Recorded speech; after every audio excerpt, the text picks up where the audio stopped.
Friends, मैं नेहा स्वागत करती हूँ आपका अपने YouTube चैनल पर। दोस्तों, आज इस वीडियो में हम बात करेंगे जीडीपी की।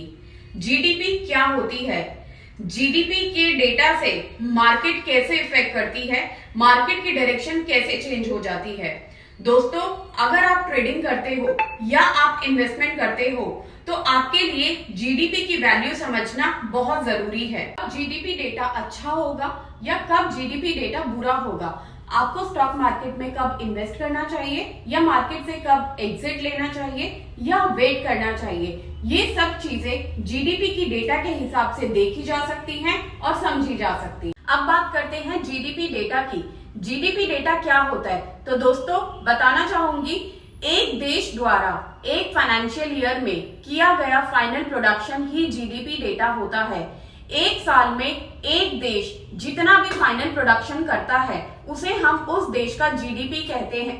जीडीपी डेटा के लिए तीन मेन सेक्टर्स होते हैं, प्राइमरी सेक्टर, सेकेंडरी सेक्टर और सर्विस सेक्टर। इन तीनों सेक्टर में, प्राइमरी सेक्टर, सेकेंडरी सेक्टर और सर्विस सेक्टर में एक फाइनेंशियल ईयर में जितना फाइनेंशियल प्रोडक्शन होता है उसे ही जीडीपी कहते हैं। किसी भी देश की प्रोग्रेस को जानने के लिए उस देश की जीडीपी जानना बहुत जरूरी है। अगर हमारे देश में जीडीपी का डेटा बढ़ जाएगा तो इससे पता चलेगा हमारी देश की ग्रोथ का।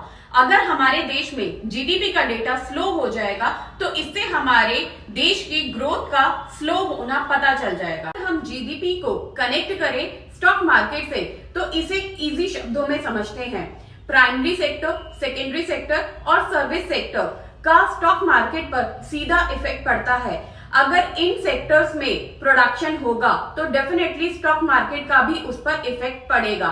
इन कंपनीज में जितना ज्यादा इन्वेस्ट करेंगे उतना ज्यादा प्रॉफिट होगा। जीडीपी का 70% contribution primary market, secondary market और सर्विस मार्केट से आता है।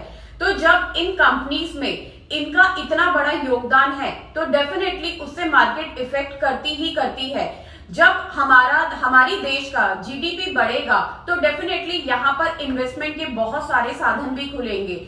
अदर देश के लोग भी हमारी देश में इन्वेस्ट करेंगे जिससे हमारी इकोनॉमी पर इफेक्ट पड़ेगा।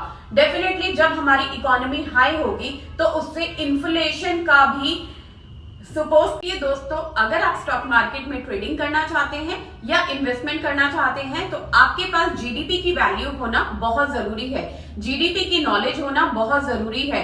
तो आगे अगली वीडियो के लिए वेट कीजिए और अभी तक अगर चैनल को सब्सक्राइब नहीं किया है तो प्लीज सब्सक्राइब कीजिए। Thank you.